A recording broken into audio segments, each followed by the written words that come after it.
குருவடி சரணம். யூடியூப் நண்பர்கள் அனைவருக்கும் அடியேனின் அன்பான வணக்கங்கள். நான் உங்கள் குருமணிகண்டன் பேசுகிறேன், பொள்ளாச்சியில் இருந்து. திருக்கணித பஞ்சாங்கத்தின்படி வரக்கூடிய மாசி மாதம் மேசராசி அன்பர்களுக்கு என்ன மாதிரியான பலன்கள் நடக்க இருக்குது அப்படிங்கிற விஷயத்தை இந்த பதிவில் நம்ம பார்க்க போகிறோம். பாசிட்டிவ் நெகட்டிவ் ரெண்டுமே பார்த்துடலாம். நெகட்டிவ் ஏதாவது இருக்குது அப்படின்னா அதை எப்படி பாசிட்டிவாக மாற்றிக்கிறது, அதற்குண்டான வழிபாட்டு முறைகள் என்ன, அதை எப்படி செய்யணும் அப்படிங்கிற எல்லா விதமான விவரங்களையும் விரிவாக தெளிவாக டீட்டெயில்டாக அந்த பதிவில் நம்ம பார்த்துடலாம். முதல்ல இந்த மாத துவக்கத்தில் என்ன கிரகநிலைகள் மேசராசிக்கு இருக்குது, மேலும் இந்த மாதத்தில் என்னென்ன கிரகங்கள் பயிற்சி ஆகுது, அந்த கிரக பயிற்சியால் ஏற்படக்கூடிய மாற்றங்கள் என்னென்ன, அதன் அடிப்படையில் தான் இந்த பதிவானது பதிவு செய்யப்படுது. ஸோ அப்படி பார்க்கும்போது இந்த மாத துவக்கத்தில் என்ன கிரகநிலைகள் மேசராசிக்கு இருக்குது அப்படின்னு சொல்லி பார்த்துடலாம். ராசிக்கு 2ஆம் இடத்துல குரு பகவான், ராசிக்கு 3ஆம் இடத்துல செவ்வாய் வக்ரமாக இருக்கிறாரு. உங்களுடைய ராசி அதிபதி 3ஆம் இடத்துல தைரிய வீரிய ஸ்தானத்தில் வக்ரமாக இருக்கிறாரு. ராசிக்கு 6ஆம் இடத்துல கேது, ராசிக்கு 11ஆம் இடம் அப்படின்னு சொல்லக்கூடிய லாபஸ்தானத்தில் 3 கிரகங்கள் இருக்குதுங்க. சனி, புதன், சூரியன். அதாவது உங்களுடைய 5ஆம் அதிபதி 11ஆம் இடத்துல இருக்கக்கூடிய ஒரு சூழ்நிலை இந்த மாத துவக்கத்தில் தான் அங்கே சூரியன் பயிற்சியாகி 11ஆம் இடத்திற்கு வருது. ராசிக்கு 12ஆம் இடமான விரயஸ்தானத்தில் சுக்கிரனும் ராகுவும் இணைவு. இங்கே சுக்கிரன் உச்சமாக இருக்கிறாருங்க. உச்சம் பெற்ற சுக்கிரன் என்ன லெவலாக செய்ய போகுது, உங்களுக்கு என்ன மாதிரியான பலன்கள் தரப்போகுது அப்படிங்கிறத பார்க்க போகிறோம். கூடவே அந்த உச்சம் பெற்ற சுக்கிரன் இந்த மாதத்தில் வக்ரமும் ஆகுது. நிறைய மாற்றங்களை இந்த மாதம் நீங்கள் பார்க்க போகிறீங்க. என்னென்னங்கிறத டீட்டெயில்டாக பார்க்கலாம். ஸோ இதுதான் இந்த மாத துவக்கத்தில் இருக்கக்கூடிய கிரகநிலைகள் மேசராசிக்கு. இந்த மாதத்தில் என்னென்ன கிரகங்கள் பயிற்சி ஆகுது அப்படின்னு சொல்லி பார்த்துட்டோம்னா, உங்களுடைய ராசிக்கு 5க்கு அதிபதி அப்படின்னு சொல்லக்கூடிய சூரியன் 10ஆம் இடத்திலிருந்து 11ஆம் இடமான கும்ப ராசிக்குள்ள மாசி 1ஆம் தேதி பயிற்சி ஆகிறாரு. 13/2/2025 அன்னைக்கு. அப்படி அந்த சூரியன் பயிற்சி ஆயிருச்சுன்னா இந்த மாதம் முழுக்க உங்களுடைய ராசிக்கு 11ஆம் இடம் அப்படின்னு சொல்லக்கூடிய லாபஸ்தானத்தில், வெற்றி ஸ்தானத்தில், ஜெயஸ்தானத்தில் தான் இந்த சூரியன் இருக்க போகிற ரொம்ப ரொம்ப அற்புதமான காலகட்டம் இந்த சூரியனுடைய அமைப்பு உங்களுக்கு. அடுத்ததான் மாசி மாதம் 12ஆம் தேதி 24 பிப்ரவரி 2025 அன்னைக்கு ரொம்ப முக்கியமான நிகழ்வு நடக்க போது. உங்களுடைய ராசி அதிபதி அப்படின்னு சொல்லக்கூடிய செவ்வாய் வக்ர நிவர்த்தி அடைகிறாரு. மேசராசிக்காரங்களெல்லாம் பெருமூச்சு விட்டுக்கலாம். அவ்வளவு பிரச்சனைகளுக்கு தீர்வு அப்படிங்கிறது செவ்வாயினுடைய வக்ர நிவர்த்தி உங்களுக்கு தரப்போகுது அப்படிங்கிறத சொல்லிடலாம். அடுத்ததாக மாசி மாதம் 15ஆம் தேதி 27 பிப்ரவரி 2025 அன்னைக்கு உங்களுடைய ராசிக்கு 3/6க்கு அதிபதி அப்படின்னு சொல்லக்கூடிய புதன் 11ஆம் இடத்திலிருந்து 12ஆம் இடமான மீன ராசிக்கு பயிற்சி ஆகிறார். மீனத்தில் அங்கே புதன் நீசம். ஆனால் இங்கே சுக்கிரன் உச்சமாக இருக்கிறதும் சுக்கிரன் குரு பரிவர்த்தனை இருக்கிறதும் இந்த நீச்ச புதனை நீச்ச பங்க ராஜோகத்துக்கு எடுத்துகிட்டு போயிடுது. இப்போது பலம் இழந்த புதன் மீண்டும் பலம் பெறக்கூடிய ஒரு அமைப்பாக மாறிடுது. இங்கே புதனுக்கு நீச்சம் அப்படிங்கிறது பெருசாக பேசக்கூடிய ஒரு அமைப்பாக இல்லை. புதன் பலமாக தான் இருக்குது 12ஆம் இடத்துல அப்படிங்கிறத நம்ம எடுத்துக்கிட வேண்டியதாக இருக்கும். அடுத்ததாக ரொம்ப ரொம்ப முக்கியமான நிகழ்வு என்ன அப்படின்னு பார்த்துட்டிங்கன்னா, சுக்கிர பகவான் உங்களுடைய ராசிக்கு 2/7க்கு அதிபதி, வாழ்க்கை துணையை சொல்லக்கூடியது, பிஸ்னஸ் பார்ட்னரை சொல்லக்கூடியது, குடும்பத்தை சொல்லக்கூடியது, உங்களுடைய வருமானத்தை சொல்லக்கூடிய கிரகம் 12ஆம் இடத்துல வக்ரமாக போகுது. எப்போ? மாசி மாதம் 17ஆம் தேதி, மார்ச் மாதம் 1ஆம் தேதி அந்த சுக்கிரன் வக்ரமாக போகுது. கிட்டத்தட்ட மேக்சிமம் இந்த மீன ராசிக்குள்ள சுக்கிரன் வரும்போதெல்லாம், உச்சமாக இருக்கும்போதெல்லாம் நிறைய டைம் வக்ரம் ஆவார். சரிங்களா? இந்த சனி கும்பத்தில் இருக்கணும். இந்த மாதிரி ஒரு அமைப்புகளில் ஒரு 30 வருடத்திற்கு முன்னாடி மீனத்தில் வக்ரமாச்சு, உச்ச சுக்கிரன் வக்ரமாச்சு. அதே மாதிரியான ஒரு சூழ்நிலை இப்போது இருக்குது. இங்கே குருவும் சுக்கிரனும் பரிவர்த்தனால அந்த வக்ரம் எப்படியெல்லாம் வேலை செய்ய போகுது அப்படிங்கிறத டீட்டெயில்டாக பார்க்க போகிறோம். ஓகே. ஸோ இப்போ ஒவ்வொரு கிரகமாக நம்ம பார்த்துட்டு வரலாம். அந்த கிரகங்களினுடைய தசாபுத்தி அந்தரங்கள் அல்லது அந்த கிரகங்களினுடைய நட்சத்திரத்தில் ஏதாவது கிரகம் என்ன உங்களுடைய சுய ஜாதகத்தில் தசாபுத்தி அந்தரங்கள் நடத்திட்டு இருந்தது அப்படின்னா, இப்போ நான் சொல்லக்கூடிய விஷயங்கள் எல்லாமே உங்களுக்கு ஏப்டாக பொருந்தி வரும். அப்படி உங்களுக்கு அந்த தசாபுத்திகள் இல்லை அப்படின்னா அப்பவும் பொருந்தி வரும். அது பெரிய வாழ்வியல் மாற்றங்களை உங்களுக்கு ஏற்படுத்தாது, அவ்வளோதான். ஆனால் விஷயம் சம்பவம் நடந்தே தீரும், அதில் மாற்றம் இல்லை. ஸோ அப்படி பார்க்கும்போது முதல்ல சூரிய பகவான் என்ன செய்கிறார் உங்களுக்கு அப்படிங்கிறத பார்ப்போம். 5ஆம் அதிபதி 11ஆம் இடத்துல. இப்போ மேசராசி அன்பர்களுக்கு குழந்தை பாக்கியம் இல்லை அப்படின்னு சொல்லிட்டு அதற்காக நிறைய முயற்சிகள் எடுத்துகிட்டு இருக்கீங்க, எதுவுமே சக்ஸஸ் ஆக மாட்டேது. அந்த மாதிரியான ஒரு சூழ்நிலைகள் இருந்துகிட்ருக்கு அப்படின்னா, அந்த தடையை தரக்கூடிய எப்பவுமே 10ஆம் அதிபதி குழந்தை பாக்கியத்தை தடை பண்ணுவார். தடையை தரக்கூடிய சனி மீது அந்த சூரியன் போய் அந்த சூரியன் சனியை அஸ்தமனம் பண்ணுறார். அப்படிங்கும்போது அந்த தடையை நிவர்த்தி செய்து உங்களுடைய ராசிக்கு 5ஆம் அதிபதி அவர்.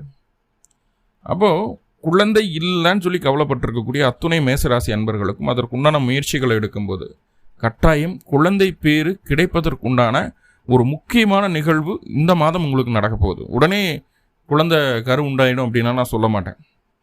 ஆனால் கரு உண்டாகிறதுக்கு என்ன வழிவகையோ எதை நோக்கி நீங்கள் பயணம் பண்ணால் உங்களுக்கு குழந்தை பாக்கியம் கிடைக்குமோ அதை நோக்கி உங்களை பயணம் பண்ண வச்சிரும் கண்டிப்பாக. ஸோ அதில் 100% என்னால் சொல்ல முடியும். அப்போ குழந்தைக்கு முயற்சி எடுத்துகிட்டு இருக்கக்கூடிய நபர்கள் ஏதாவது ஒரு நபர் மூலமாக ஒரு நல்ல வாய்ப்பு, ஒரு நல்ல விஷயங்கள் உங்களை தேடி வரும்.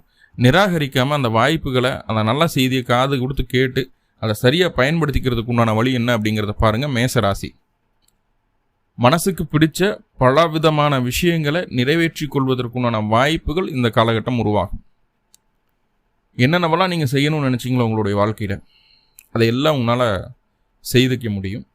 அதே போல் உங்கள் குழந்தைக்கு திருமணமாகாமல் தடையாயிட்டு இருக்கு இல்லையா சார், நான் மேசராசி, என் குழந்தைக்கு திருமணமாகவே இல்லை, ரொம்ப நான் ஒரு 30 வயசு 32 வயசு ஆச்சு, நான் பார்க்காத ஜோசியர்களை பார்க்காத பொருத்தம் கிடையாது, எதுவுமே நிற்க மாட்டேது, ஜானீர்னா முளைஞ்சிருக்குது, நல்லா பொருத்தம் வந்து எல்லாம் முடிய போகும்போது கூட நின்று போயிடுது, இந்த மாதிரி எல்லாம் கம்ப்ளைண்ட்ஸ் எல்லாம் நிறைய இருக்கும் இந்த மேசராசியில் பிறந்த நபரினுடைய குழந்தைகளுக்கு. ஏன்னா அது 7ஆம் இடம் சனியோட வீடாக வருது, தாமதமாகும் அப்படி இப்படின்ற நிறைய விஷயங்கள் உண்டு. ஸோ அப்படி இருக்கும்போது அதை சரி செய்கிறதுக்கு உண்டான ஒரு சூழ்நிலையும் இந்த காலகட்டம் உண்டாயிடுது. அப்போது அவ்வளவு தாமதங்களை கொடுத்த அந்த சனி பகவான் அந்த சனியினுடைய பலம் இழக்கிறதுனால சனி அஸ்தமனமாகுதுங்க. சனியினுடைய பலம் இழந்த சூழ்நிலையில் இருக்கிறதுனால கண்டிப்பாக உங்களுக்கு உங்களுடைய குழந்தைகளுக்கு இதுவரைக்கும் இருந்து வந்த திருமணம் சார்ந்த விஷயங்கள் இருக்கக்கூடிய தடைகள் நிவர்த்தி ஆகக்கூடிய ஒரு சூழ்நிலையை சொல்லுது. அதே போல் வரணுமே அந்த புதன் வேற 11 இருக்கு இல்லையா, அப்படிங்கும்போது அந்த குழந்தைக்கு கிடைக்கக்கூடிய வரணுமே வந்து உங்கள் சொந்த பந்தங்களுக்குள்ளே உங்கள் குடும்பத்துக்குள்ளே இப்படி தான் வரும், பிறத்தையில் இருக்காது. அக்கம் பக்கத்தில் பார்த்து பேசி பழகிய ரெகுலராக சொந்தக்காரங்க வீட்டுக்கு போயிட்டு வருவோம், அடிக்கடி பார்த்துக்கக்கூடிய ஒரு நபரினுடைய குடும்பத்துக்குள்ளே இருந்து அந்த வரணம் அமைகிறதுக்குண்டான ஒரு சூழ்நிலையும் ஏற்படுது. ஸோ அதை தீர்க்கமாக சொல்லிடலாம். ஒருவேளை உங்களுடைய சுய ஜாதகத்தில் சூரியனுடைய தசாபுத்தி அந்தரங்கள் நடந்துட்டு இருந்ததுன்னா கண்டிப்பாக உங்கள் குழந்தைகளுக்கு டும் முடிவாயிடும் அப்படிங்கிறதுல மாற்றம் இல்லை. அதே போல் அரசியல் சம்மந்தப்பட்ட விஷயங்களில் ஏதாவது உங்களுக்கு தடைகள் தாமதங்கள் இருக்குது, ஒரு காரியம் அதுக்காக முயற்சி பண்ணிகிட்டு இருக்கீங்க, அது உங்களுக்கு நடக்காமல் போயிட்டு இருக்குது அப்படின்ட்டு இருந்ததுன்னா இந்த காலகட்டம் அதற்குண்டான முயற்சிகளை சரியாக செய்யும்போது கண்டிப்பாக அது உங்களுக்கு நல்ல ஒரு சக்ஸஸ் ரேட்டை கொடுத்துருது. ஒரு எப்படி சொல்கிறது அப்படின்னா, இது வரைக்கும் என்னால் பண்ணவே முடியல அப்படின்னு இருக்கக்கூடிய ஒரு காரியம் கூட இந்த காலகட்டம் உங்களுக்கு சக்ஸஸ்ஃபுல்லாக நடந்துருது, அதை பண்ண வச்சிருது அப்படிங்கிறத சொல்லுது. அடுத்ததாக பார்த்துட்டிங்கன்னா அந்த 5ஆம் அதிபதி 11 இருக்கார். அப்படிங்கும்போது நீங்கள் மனசுக்குள்ளே 1000 திட்டங்கள் வச்சுருப்பீங்க இல்லையா, என்னோடய வீடு இப்படி தான் இருக்கணும், என்னோடய வாகனம் இப்படி தான் இருக்கணும், என் குழந்தைகள் என் பேச்சு தான் கேட்கணும், நான் சொல்கிறபடி நடந்துக்கணும், அவங்க நான் இப்படி தான் உடை உடுத்திக்கணும், நான் இந்த மாதிரி தான் பிஹேவ் பண்ணணும் அப்படின்ற உங்களோட ஐடியாஸ் இருக்கும். நீங்கள் இப்படியெல்லாம் இருக்கணும்னு ஆசைப்பட்ட விஷயங்கள் இருக்குது இல்லையா, இதை தான் பண்ணணும், இப்படி தான் பண்ணணும், இதெல்லாம் என்னோடய ஆசைகளாக இருக்குது, இது வரைக்கும் நிறைவேறாத ஆசைகளாக இருக்குது அப்படின்ற மாதிரி என்ன விஷயங்கள் இருக்குது இல்லையா, அந்த நிறைவேறாத ஆசைகளில் ஏதாவது 1, 2, 3 இந்த காலகட்டம் நிறைவேற்றி கொள்வதற்குண்டான வாய்ப்புகள் உங்களை தேடி வரும். நிறைவேற்றி கொள்ளக்கூடிய ஒரு சூழலையும் உண்டாகும், நிறைவேற்றி கொள்வீர்கள், மன நிம்மதியும் அதனால் பெறுவீர்கள் அப்படிங்கிறத சொல்லுது.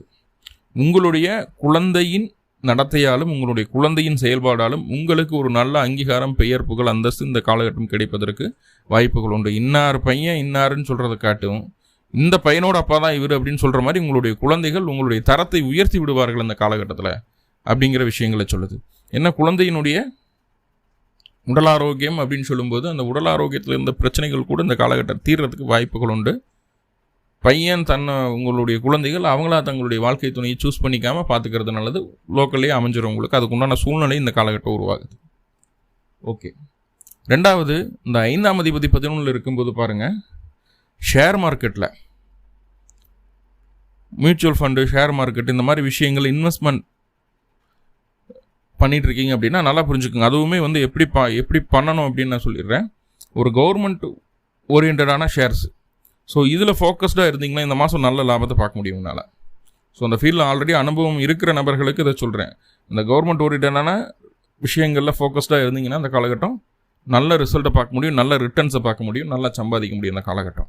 அதே போல் வந்து இந்த கவர்மெண்ட் வேலைகள் எல்லாம் லீஸுக்கு எடுப்பாங்க, கவர்மெண்ட் ஓரியன்டாக டைப் பண்ணி என்னென்னா ஒரு வண்டி வாகனங்கள் கவர்மெண்ட்டுக்காக வாடகை கூடுறது, இல்லை அதை ஏதாவது சர்வீஸ் மெயின்டெனன்ஸ், இந்த மாதிரி கவர்மெண்ட் ஓரியன்டாக இருக்கக்கூடிய கவர்மெண்ட்டை சுற்றி இருக்கக்கூடிய வேலைகளை எடுத்து செய்யக்கூடிய நபர்கள் யாராவது இருக்கீங்க, மேசராசி, ஒரு கான்ட்ராக்ட் போடுறீங்க, ரோடு கான்ட்ராக்ட் இருக்குது, இந்த மாதிரி ஏதாவது இருக்குதுன்னா மேசராசிக்காரங்களுக்கு இந்த காலகட்டம் அது உங்களுக்கு நல்லபடியான ஒரு சூழலை ஏற்படுத்திடும்.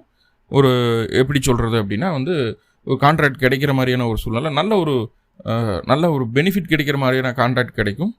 இந்த மாதிரி விஷயங்கள் இல்லை கவர்மெண்ட் வாகனங்கள் லீஸுக்கு எடுக்கிறோம், பிடிக்கிறோம், இந்த மாதிரி எதுனாலும் சரி கவர்மெண்ட் ஓரியன்டாக உங்களுக்கு என்ன செஞ்சாலும் சக்ஸஸ் ஆகும். அந்த ஃபீல்டு இருக்கக்கூடிய நபர்களுக்கு நல்ல ஒரு அற்புதமான காலகட்டம் இது அப்படிங்கிறது. தொட்டது பொண்ணாகுன்னு சொல்லுவோம் இல்லையா, அந்த மாதிரியான ஒரு சூழ்நிலையை அந்த சூரியன் உங்களுக்கு ஏற்படுத்தி கொடுத்துருவார்.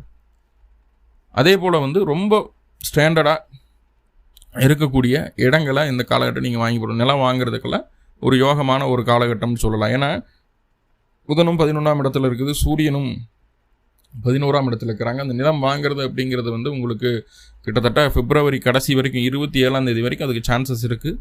அதை வாங்கிட்டோம்னா இப்போது சின்ன இடத்துல வாங்கியிருப்பீங்க, அது என்னத்தை போய் 2.5 சென்டில் என்ன ஆகிடப்போகுது அப்படின்னு நினச்சிட்டு இருப்போம்.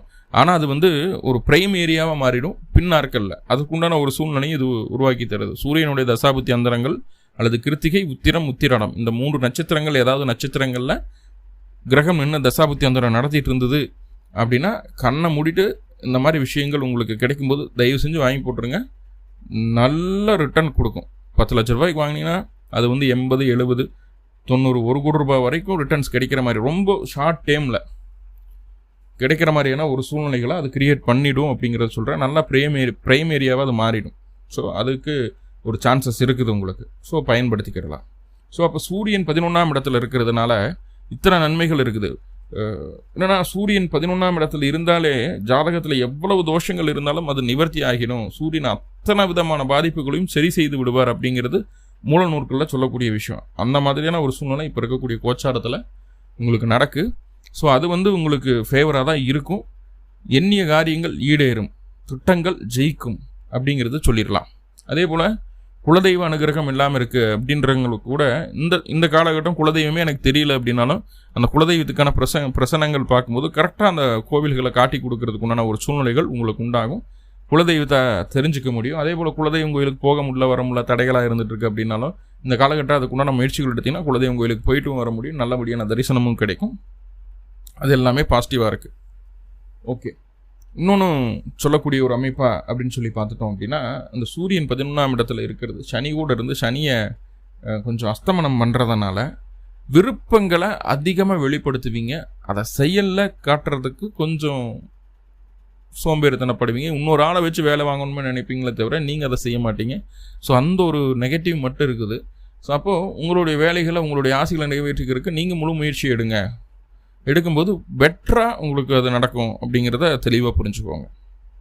ஓகே, அடுத்ததாக பார்த்துட்டிங்கன்னா செவ்வாய் உங்களுடைய ராசி அதிபதி அப்படின்னு சொல்லக்கூடிய செவ்வாய் 3ஆம் இடத்துல வக்ர நிவர்த்தி அடைகிறாரு. மாசி மாதம் 12ஆம் தேதி 24 பிப்ரவரி 2025 அன்னைக்கு. அப்போது அந்த மாசி 12ஆம் தேதி வரைக்கும் அதிகப்படியான பிடிவாதம், இதைத்தான் செய்வேன், இப்படி தான் செய்வேன், யார் என்னத்தை சொன்னாலும் கேட்க மாட்டேன் அப்படின்ற ஒரு மனநிலைமை.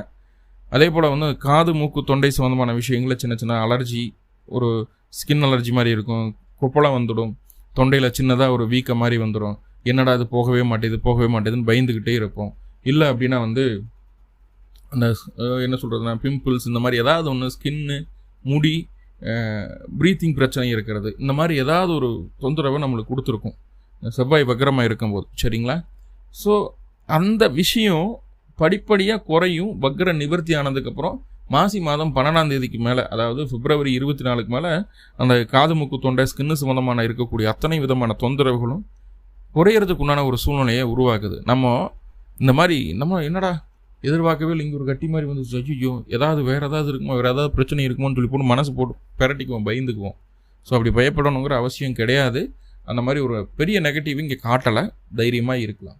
ஈவன் அங்கே ராகுவோ கேதுவோ மற்ற ஏதாவது கிரகம் இருந்தது, அது கூட தொடர்பாகி செவ்வாயும் வக்ரமாகி அந்த பாவத்தில் இருக்குது, 3ஆம் பாவத்தில் இருக்குது உங்களுக்கு அப்படின்னா அப்போ பிரச்சனையை கொடுக்கும். இப்போது அந்த மாதிரி ஒரு தொந்தரவும் இல்லை, தைரியமாக இருக்கலாம். செவ்வாய் வக்ர நிவர்த்தி ஆக வரைக்கும் கொஞ்சம் உங்களுடைய கோபத்தையும் உங்களுடைய அவசரத்தனத்தையும் குறைச்சிக்கிறது நல்லது. நிதானமாக யோசித்து செய்யும்போது கிடைக்கக்கூடிய வெற்றி அவசரமாக செயல்படும் போது சுத்தமாக கிடைக்காம போகிறதுக்கும் சான்சஸ் இருக்குது. ஸோ அதில் கொஞ்சம் கவனம். அதே போல் உங்களுடைய ஏடிஎம் கார்டு, டாக்குமெண்ட், இந்த மாதிரி ஏதாவது விஷயங்கள், பேன் கார்டு, ஆதார் கார்டு, இந்த மாதிரி எல்லாம் இருக்குது இல்லையா, அதில் ஏதாவது உங்களுக்கு மிஸ் ஆகிற மாதிரி இருக்குது, மிஸ் பண்ணிட்டீங்க அப்படின்ற மாதிரி இருந்தது அப்படின்னா இந்த காலகட்டம் அது கிடைக்கிறதுக்கு வாய்ப்புகள் இருக்குது. சப்போஸ் எல்லாம் கையிலேயே வச்சுட்டு இருக்கோம் அப்படின்னா மொத்தமாக எடுத்துகிட்டு போகும்போது மிஸ் ஆகிறதுக்கும் சான்சஸ் இருக்குது. ஸோ ரெண்டுமே நடக்கும், கவனம் வேணும். புதியதாக எந்தவித மாற்றங்களும் செய்யாமல் இந்த மாதத்தை கடந்து வரணும். அதாவது மாசி மாதம் 12ஆம் தேதிக்கு மேலே அப்படி எக்குத்தப்பா சந்தர்ப்ப சூழ்நிலையினால் மாறி உட்காந்துட்டிங்க அப்படின்னா, செவ்வாய் வேறு வக்ரமாக இருக்குது, 3ஆம் பாவத்தில் இருக்குது, மாறி உட்காந்துட்டிங்க அப்படின்னா அந்த இடம், அந்த மாற்றம் உங்களுக்கு மன நிம்மதியை தராது.